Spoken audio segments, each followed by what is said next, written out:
But let's see other commodities, especially food, things that we can eat. Soybeans, looking at that, a protein-rich legume that is packed with vitamins and minerals.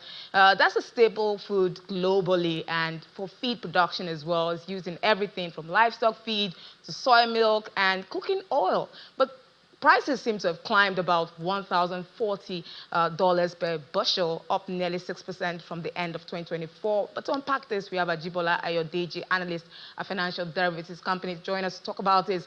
Good afternoon, Ayodeji. It's good to have you in the show. Good afternoon. Thanks for having me.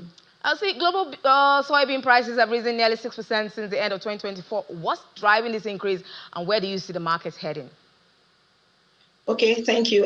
For soybeans, we are seeing an increase in the price of soybeans. Soybeans is used majorly for the production of animal feeds. It's used for soy sauce and cooking oil. And so we are seeing an increase in the price. And what are those things that are driving this increase? Is one, USA or America, which is the second largest producer of soybeans in the world or in the global market, are saying they are tightening their supply due to by reducing this planting land or planting acre. So they have tightened their supply, and that's why we're seeing the increase in the soybeans. That's one.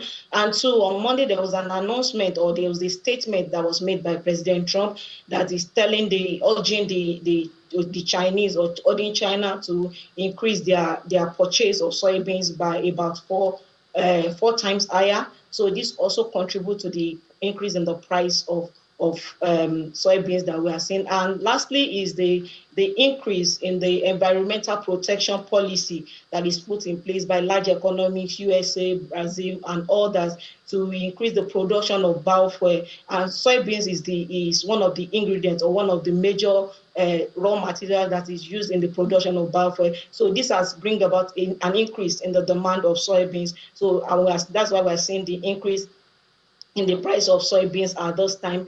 But in the medium time, we are seeing that, according to EIU, they are saying that the price is going to fall due to bumper harvest in Brazil, because Brazil is the largest producer of soybeans in the world. They contribute about 40% of production. And Argentina, we're going to be seeing an increase, because Argentina contributed by about 12% also, which is the third producer. So because of this bumper harvest in this country, we're going to be seeing a decline in the price of soybeans in the medium term. We're talking about the producers, largest producers. Nigeria produces far less soybeans than the potential it has, despite being Africa's second largest producer for the commodity. What are the challenges holding back production, and how can Nigeria boost supply both for local and domestic use and export?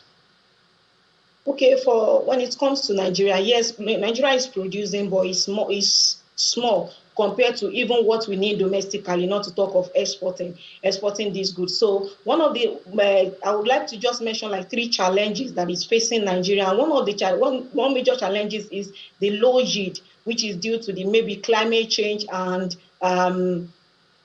limited access to quality seed. These have contributed to the low yield that we're experiencing, low yield. And another thing is insecurity. Benue State is the largest producer of soybeans in Nigeria. Although we have other states like Taraba, we have Nasarawa, we have Kaduna that produces soybeans. However, because of the insecurity in this area and the land tenure issue that is happening in Benue, we are seeing a decline in the production of soybeans. And lastly is the post-harvest losses because of lack of storage facility, or let me say limited storage facilities when it has to do with soybeans, that has led to maybe post-harvest losses, which has reduced the output of soybeans. For Nigeria, I think what we need to do is to focus on policies that addresses yield improvement, that addresses value addition, that addresses market expansion. Because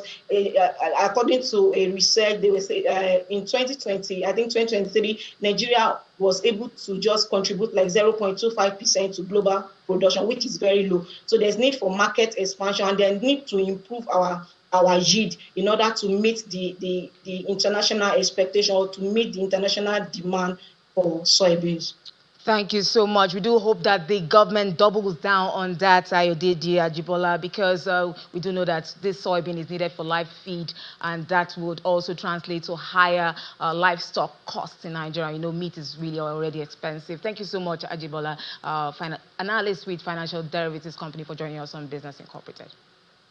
Thanks for having me.